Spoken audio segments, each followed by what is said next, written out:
बिस्मिल्लाहिर्रहमानिर्रहीम। अस्सलाम वालेकुम वरहमतुल्लाहि वबरकातुहू। अल्लाहुम्मा सल्लि अला मुहम्मद व आले मुहम्मद। रब्बि इश्रह ली सदरी वयस्सिर ली अमरी वहलुल उक़दतम मिन लिसानी यफ़क़हू क़ौली। आमीन।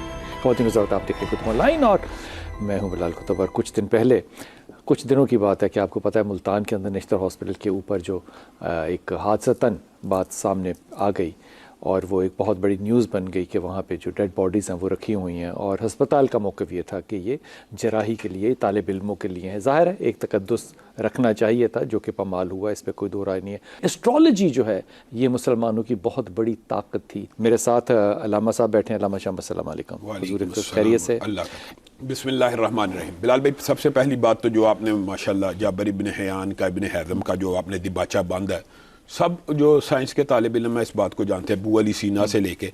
लेकिन एक जो आपने लफ्ज़ कहा ना एस्ट्रोलॉजी, उसको आप एस्ट्रोनॉमी के हाँ बस भाई इतना इख्तिलाफ है उससे जुज़वी के। एस्ट्रोलॉजी तो बहरहाल मुसलमान, आपको पता है पहले शरीयत मुहम्मदिया में ही ये इल्म नजूम के खिलाफ है। हाँ, एस्ट्रोनॉमी के अंदर मुसलमानों की जो दूरबीन वगैरह फल्कियात के इल्म के हवाले से है।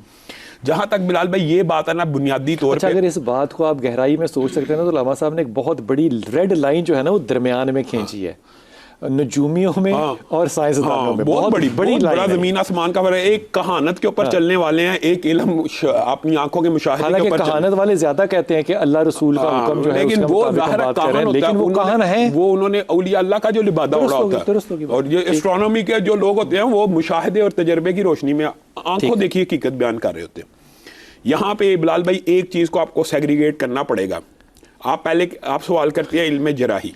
इल्म जराही जो है वो ये तो रसूलुल्लाह सल्लल्लाहु अलैहि वसल्लम के दौर से, आपने कहा मुसलमान, रसूलुल्लाह सल्लल्लाहु अलैहि वसल्लम के दौर के अंदर आपको शायद ये पता हो कि एक साहबी का नाक कट गया तो रसूलुल्लाह सल्लल्लाहु अलैहि वसल्लम ने उसको इजाजत दी कि यहाँ पे सिल्वर का नाक लगा लिया जाए, सिल्वर का और सोने का। और ये दांत के बारे में भी रिवायात आपको इल्म में मौजूद है। और फिर जो जराही है, रसूलुल्लाह सल्लल्लाहु अलैहि वसल्लम के जब सहाबा जंगों में जख्मी होते थे, अमले जराही मना था, टांके लगते थे, उन जख्मों को भरा जाता था। खुद रसूलुल्लाह सल्लल्लाहु अलैहि वसल्लम ने फरमाया कि फलां का जख्म सफ की राख से भरो। समझ रहे हैं? तो इसका मतलब यह है कि जराही जिंदा आदमी की मरीज है। और जो दूसरा एंगल दे रहे हैं ना, ये बड़ा आसान फहम है। जो आप पूछते हैं वो प्रैक्टिस कैसे करेंगे। एक माहिर सर्जन है, वो मरीजों का ऑपरेशन कर रहा है, इसके ऊपर किसी आलम का, अगर आपने पहले कहा कि इसके ऊपर भी किसी ने इख्तिलाफ किया तो हम समझते हैं ये उसने बिल्कुल नाजायज़ बात की है, क्योंकि जिंदा आदमी की जो मसलहत है जान बचाने की औला है।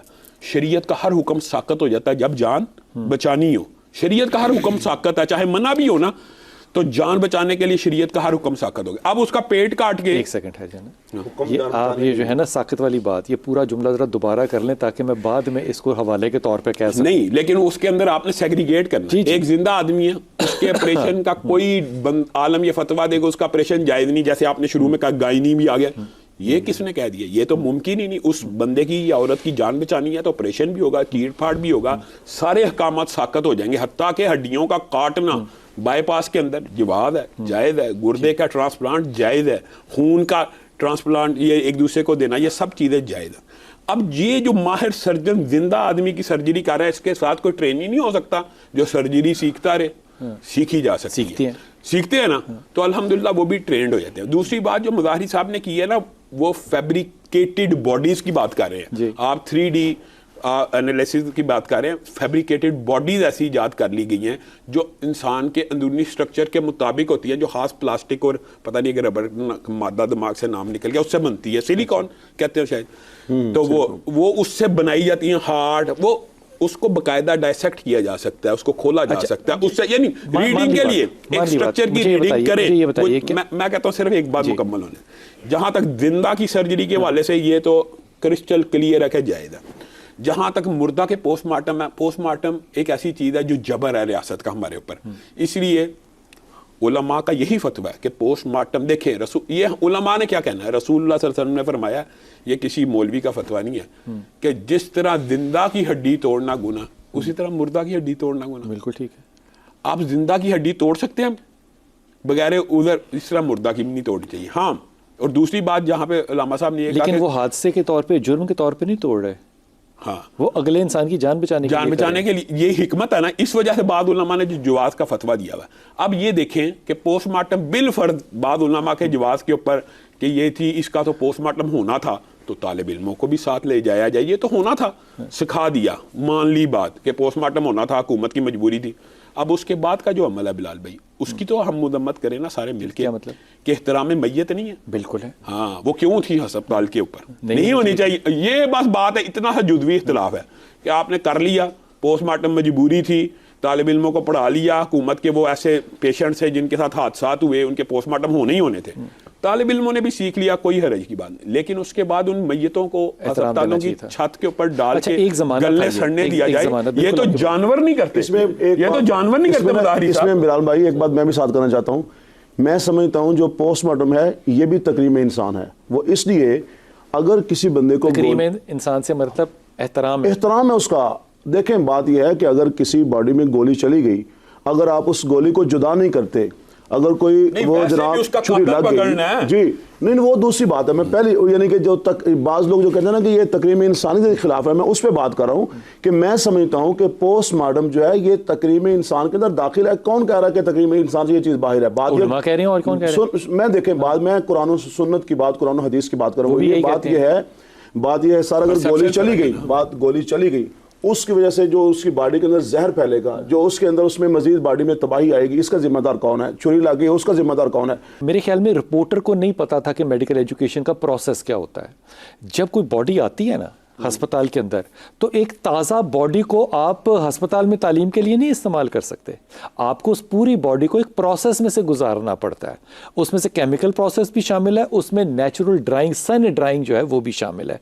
जब तक कि प्रोसेस में से ना गुजरे, तालिब इल्मों के लिए वो बॉडी प्रिपेयर्ड नहीं होती। इसलिए हर प्राइवेट हॉस्पिटल जो है ये अपने पास बॉडी नहीं रख सकता।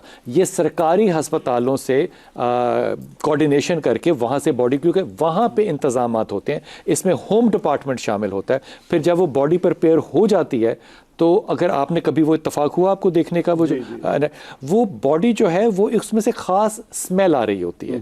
वो एक केमिकल की स्मेल होती है जो कि हम दूध में इस्तेमाल करते हैं। कितनी अजीब बात है। और प्रिजर्वेशन के लिए बेईमानी की इंतहा बता रहा हूँ। आपके ख्याल में, बिल्कुल बात होना जरूरी, आपके ख्याल में सिर्फ उस लाश के ऊपर सर्जरी करनी चाहिए? मैं ये सवाल कर रहा हूँ जिनके वारसीन का पता और उनकी इजाजत हो। जी, सिर्फ ये बात अभी जो हो रही है वो लावारिसों पे हो रही है। नहीं, सिर्फ ये बात नहीं है सर, सिर्फ ये बात नहीं, ये एक उसमें से पॉइंट है। हाँ। दूसरा पॉइंट ये है, मतलब फिक़ह जाफरिया में, फिक़ह मुहम्मदिया में पोस्टमार्टम के ऊपर वाज़े रूलिंग है कि सिवाय इसके कि किसी की ज़िंदगी मौकूफ़ हो कि आप उस डेड बॉडी को निकालें और उसको उस प्रोसेस से गुजारें, आप उसका चीरफाड़ नहीं कर सकते। उन्होंने वैसे अपना जवाब दे दिया। सिर्फ एक पॉइंट मैं अर्ज करना चाहता हूँ यहाँ पे, ये जो स्टूडेंट्स लर्न कर रहे हैं, ये कोई एडवांस लेवल की लर्निंग है या इब्तिदाई? बेसिक है। ये बड़ा अहम पॉइंट है जी। बेसिक नॉलेज है, बेसिक इंफॉर्मेशन है, बेसिक ट्रेनिंग है। ये फलां हड्डी होती है, ये फलां नर्व होती है। ये तो अब मैं समझता हूँ जरूरत ही नहीं है। मेरा यहाँ पे मुकदमा लाल भाई, मैं आपको बात बताता हूँ, बड़ा दो टोक, जैसे उन्होंने दो टोक बात की है ना, अगर आप ये सवाल कर रहे हैं ना कि सिर्फ तालीम और मुशाहदे के लिए लाश को की चीरफाड़ और डायसेक्शन जायज़ है, किसी सूरत जायज़ नहीं है। सिर्फ तालीम। अब आपका मैं सवाल समझाऊं, आप ये सवाल ये कर रहे हैं कि कत्ल का मसला नहीं है, या उसको डिटेक्ट करने का मसला नहीं है, या किसी की जान बचाने का मसला नहीं है, सिर्फ नॉलेज हासिल करने के लिए, तालीम हासिल करने के लिए नहीं। किसी मैयत की चीरफाड़ जायज़ है कि नहीं? नहीं है। नहीं। मुसलमानों में आइंदा कोई सर्जन ना बनेगा। नहीं, ये बात आपकी कैसे बनेगा? ये देखिए, ये आपका परसेप्शन और हमारा परसेप्शन फर्क है। हमारी नुक्ता नजर में, मेरे और मुजाहिरी साहब की नुक्ता नजर में, जो माहिर सर्जन है उसके साथ काम करने वाला माहिर सर्जन, वो जो माहिर सर्जन बना है वो अम्मी के पेट से थोड़ी आया है। माहिर सर्जन लाशों के ऊपर प्रैक्टिस करके नहीं बना। मैं आपको बताऊं, इसके जरिए होते हैं अल्टरनेटिव तीन। एक तो जिंदा, मैं कहता हूं एक जिंदा की जो गायनी के ऑपरेशन कारी है, साथ एक नर्स खड़ी देखती है। मैं आपको हैरानकुन बात बताऊं, जिनके पास 20 साल बाद, हाँ, तो फिर नहीं होता। अब बिलाल भाई हो, ये अमली तौर के ऊपर नहीं होता। प्रैक्टिकली जो साथ खड़े होने वाले कई दफा उससे भी भाई वो ट्रेनिंग वाले जो डॉक्टर्स हैं, जो स्टूडेंट्स हैं, वो एक अलग बात है। आपने शरीयत का फैसला। फिर दूसरी बात ये है कि ऑब्जर्वरशिप करना एक अलग बात बताओ। फिर दूसरी बात वही आ गई, क्या वही फौक होती है कि अकल? वही फोक है ना इंसानी अकल से। आपकी अकल में चाहे 100 खदशात आ रहे हैं, डॉक्टर नहीं बनेंगे, ऐसा नहीं होगा। डॉक्टर पैदा होंगे। कैसे? आप 1400 साल से हो नहीं रहे थे, तो इसी तरह से हो रहे थे, इसी तरह से नहीं कर रहे हैं, इसी तरह से नहीं हो रहे। कैसे हो रहे? बिलाल भाई ऐसे आप साबित कर देंगे 1400 साल से मुसलमान, तो फिर कैसे बनते हैं? फिर कैसे मैं वही कहता हूं, अल्टरनेटिव तरीके हैं। अगर हम इम्प्लीमेंट करना चाहें तो ये मुमकिन है, ये प्रोसेस मुमकिन है। इसके अंदर इतनी कोई ऐसी बात नहीं। जब जहां पोस्टमार्टम हो रहा है वहां तालिब इल्मों को ले जाएं, जहां पे सर्जरीज हो रही है वहां तालिब इल्मों को ले जाएं। और फिर पोस्टमार्टम का वारिस मौजूद है, वो कहेगा। दूसरी बात ये बिलाल भाई, आप सिर्फ मुदारी साहब ने एक सवाल किया, मैं आपसे पूछता हूं, क्या हम में से कोई एक भी ऐसा है जो अपने बेटे और बेटी की लाश को ये चीर-फाड़ की इजाजत दे? हाँ, 20 एग्जाम्पल दे सकता हूं। हम में से इस बात मैं सिर्फ अपनी चारों की बात सीखने के लिए कहा है कि जनाब मुझे इस्तेमाल किया जाए। इसमें बड़े बड़े मुसलमान साइंसदान शामिल थे। वक्फा लेके वापस आता हूं। आने वाली इंसानियत की जान बचाने के लिए ये सीखना जरूरी है। तो अगर और कोई सूरत नहीं है तो फिर ये देखिए बिलाल भाई, ये देखिए बिलाल भाई, एक बात पता थी ना बिलाल भाई, मुझे एक बात बताइए, इन्होंने जो बात की है बड़ी अहम है। अगर ये बात है, अगर इसके बगैर सीखना एक इसका मतलब फैसला तो ईमानदारों ने, अगर बात यह है कि ये नामुमकिन चीज है। और इसमें सर, अगर आप जो शेख यूसुफ कज़ावी थे, अगर आप उनको देख लें, राब्ता आलम इस्लामी को देख लें, अल्लामा बिन बाज को देख लें, ये सर इंटरनेशनल लेवल के ये इस्लाम के बड़े बड़े मजहबी जो स्कॉलर हैं, दानश्वर हैं, मुफक्किरीन हैं, दारुल उलूम कराची को पाकिस्तान में और बहुत सारे हज़रात हैं। तो मैं उनको जब देखता हूं तो सर ये सारा कुछ उन्होंने लिखा हुआ है सर। और दूसरी बात है बिलाल भाई, जहां तक आपकी एक बात मैं और कहता हूं, आपको मिसाल देता हूं आपके हक में, जहां तक आम जिराही की बात है ना, जैसे आपने कहा कि पहले शायद किसी ने ऐसी बात की है, खुद रसूलुल्लाह सल्लल्लाहु अलैहि वसल्लम के दौर में जिराही अमले, जिराही कैसे होती रही है, मैं आपको याद आ जाएगी। कपिंग, हिजामा क्या है, काट से लगा के खून निकालना, यानी वो तो बकायदा चीड़-फाड़ है ना उसको। तो इसका मतलब है इसका जवाब जिंदा के ऊपर मौजूद है। अच्छा, आज भी कोई नहीं है, कोई नहीं है सर। ये जो हजामा के जाता है इसका आज भी मुतबादल कोई नहीं है। के लिए एक बात, क्योंकि हम जब ये बात करते हैं ना कि हमने डेड बॉडी के ऊपर सर्जरी सीखनी है, बच्चों को कहते हैं तकरीम खराब होगी। अगर कोई शख्स जाके ना आज भी किसी रिकग्नाइज्ड मेडिकल कॉलेज की मैं बात करूं, मिसाल के तौर पे आप सर्विसेज जाएं, आप जिना जाएं, आप मेयो हॉस्पिटल जाएं, आप वहां पे डिसेक्शन हॉल जब देखेंगे ना, डिसेक्शन हॉल क्लास के बाद लॉक होते हैं। तकरीम का ये मामला कि बाकी सारे हॉल खुले होते हैं, वो हॉल नहीं खुले होते। किसी डेड बॉडी के ऊपर कोई तालिब इल्म जुर्रत नहीं कर सकता, ये 2 साल पढ़ते हैं एनाटमी, ग्रेज एनाटमी 2 साल पढ़ते हैं, जुर्रत नहीं कर सकता कि वो बॉडी को किसी तरीके से गलत चूंटी भी कर दे। इसका मिजाज है ना, वैसे में एक जनरली कुलिया बताना जरूरी है ताकि लोगों का कंसेप्ट भी क्लियर हो। बुनियादी तौर पे ये जो इलाज मुआलजे का बाब है ना, ये मफ्तू है, ये खुला हुआ है। इसमें मुमानियत होगी एक तो शिरक की, दूसरा जिन अमूर से रसूलुल्लाह सल्लल्लाहु अलैहि वसल्लम ने मना फरमा दिया, वरना हर एक आलिम जो, ये तीनों से जवाब लूंगा इसका। एक आलिम दीन जो है, और आलिम दीन है क्योंकि वो हमारे साथ पब्लिक अपीयरेंस देता है, सारे को उनकी जिम्मेदारी है। वो कहते हैं कि जनाब आप किसी काफिर को, गैर मुसलमान की जिस्म को इस्तेमाल करें इस काम के लिए, मुसलमान के जिस्म को इस्तेमाल, उनका फतवा मुसावी होना चाहिए था।